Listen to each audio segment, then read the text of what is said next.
Í dæmi 5 eigum við að leggja saman þessi brot. Við sjáum að þau hafa ekki sama nefnara, þannig að það er það fyrsta sem við þurfum að laga. Og við skulum gera það.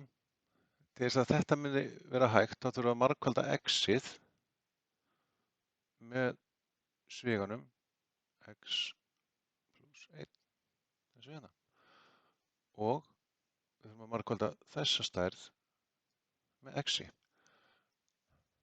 En við höfum aldrei gleyma því að ef við erum að margfalda einhverja stærð undir striki, þá þurfum við að gera það sama upp á striki.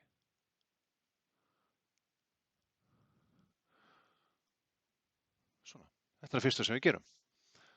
Og þegar við erum búin að því, þá myndi það líta svona út, 2x plus 2 undir striki,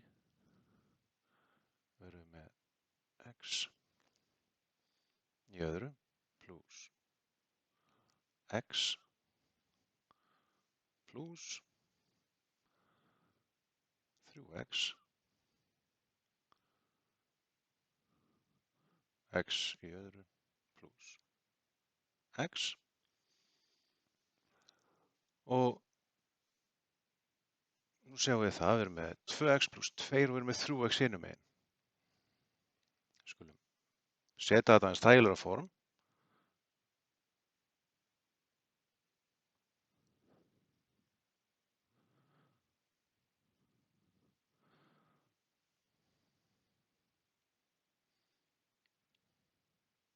Svona.